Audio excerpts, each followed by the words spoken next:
We all love to look at gold, and I got a bunch of it right here for you. So we're going to be doing some major close-ups with one of the best cameras on any of the precious metals channels. And spoiler alert, I figured out I have a bunch of copper spots that I didn't even know about. So if you want to just live in a fantasy world and think that all your gold is peachy keen, no scratches, no damage whatsoever, well then don't look at these close-ups. So for our first fractional gold show and tell today, we got the Kangaroos coming out of the Perth Mint. And you'll notice that all the Perth Mint products actually come in these special capsules, which is a huge bonus. But my favorite thing about these Perth Mint products is their finish. You have the frosted field, and these Kangaroos in particular are actually a new design every year. Now this one is the Lunar Series Tiger coming from Australia, and you can also see here that these are 4/9 fine gold. Others that are pure gold are only 3/9 fine. Now the Perth Mint out of Australia is producing 4/9 fine pieces, just like that Battle of the Coral Sea coin, and just like this War in the Pacific 1/10 ounce gold coin. These are often some of the cheapest options that you can get for 1/10 ounce gold coins, but the huge benefit is here that they're really nice coins. So you're not just throwing your money away on some cheapo gold round that's not recognizable to a normal gold buyer. So this one that we're picking up here is actually a HMS Bounty is the name of this ship. And this one's from the Cook Islands. You can see it has a $10 denomination. Over here we're picking up a different gold coin, and this one is a Mercury dime.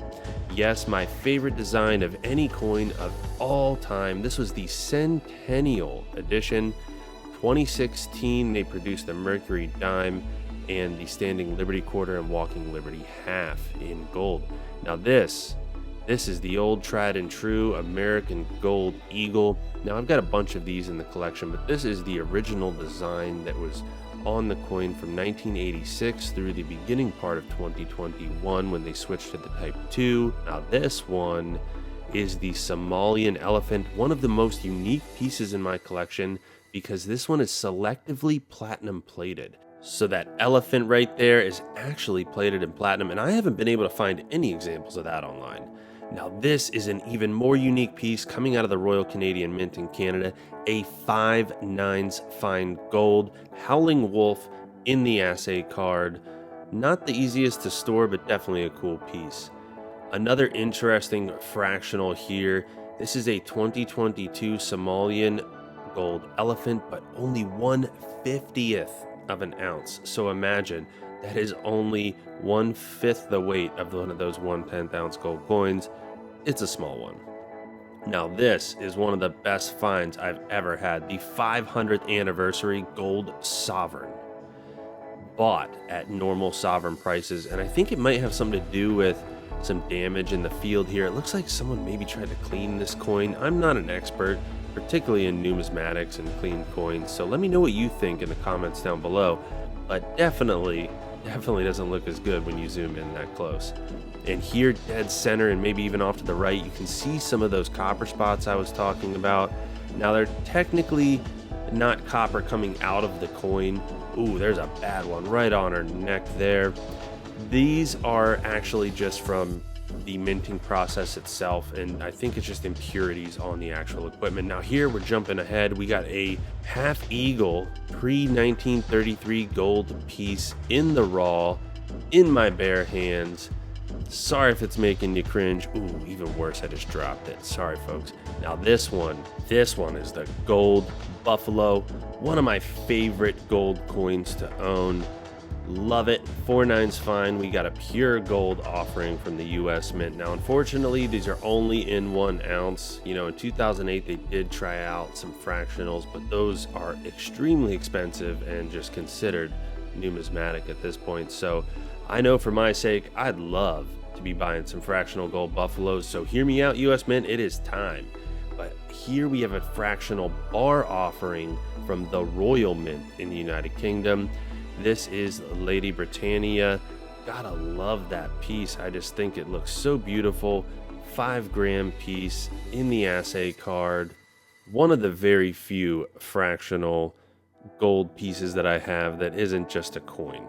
In fact, I'm struggling to think. I don't think I even have a gold round in the collection. I think for the most part, I am a buyer of gold coins rather than gold bars and rounds. Whereas in silver, I'm definitely leaning a lot more towards those generic rounds and bars.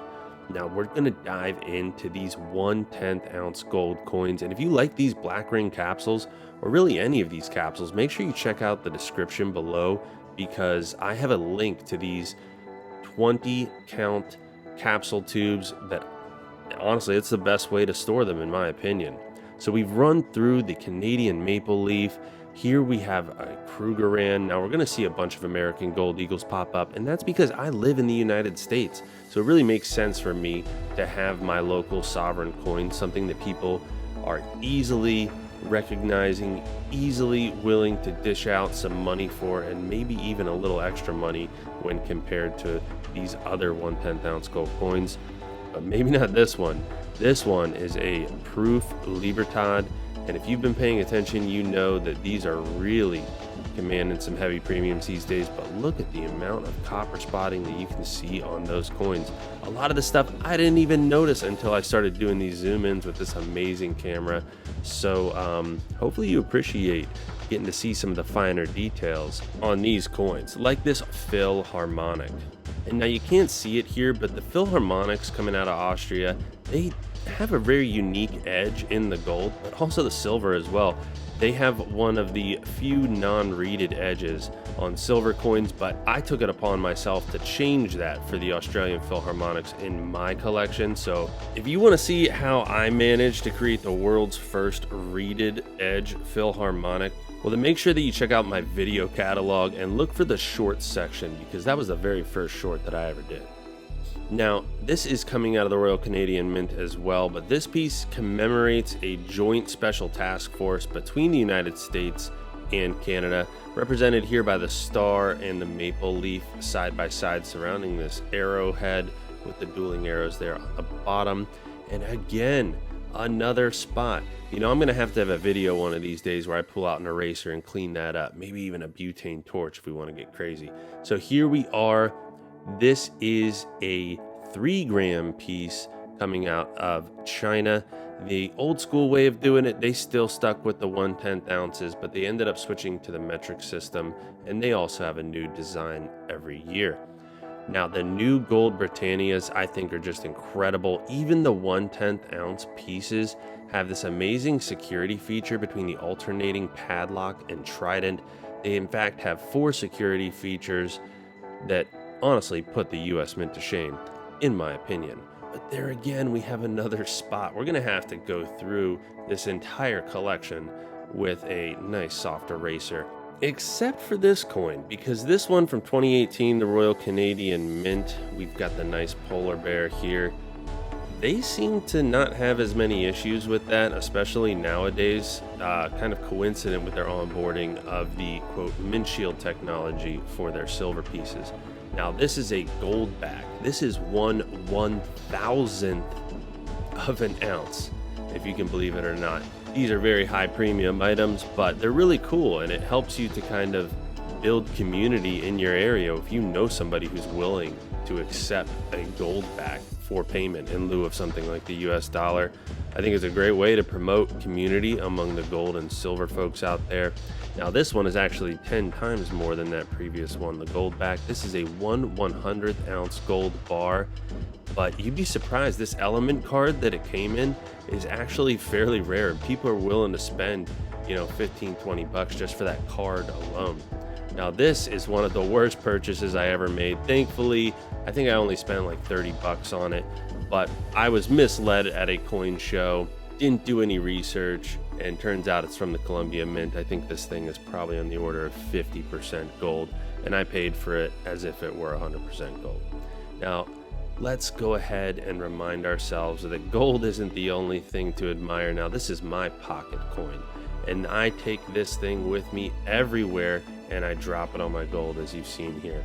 So let me know, what is your favorite coin in your collection? I mean, just check out these pieces. There are a few like this lion from the Czech Republic that I personally love. I've heard some people mock the old face there on the lion, saying it looks like an ape or something. But to me, I think this is a great looking coin, and I would really, really like to avoid having to sell this one for my collections. So it was gold today, but it's silver tomorrow and silver forever. Check out this next video, and I will see you on the next one. Silver forever, out.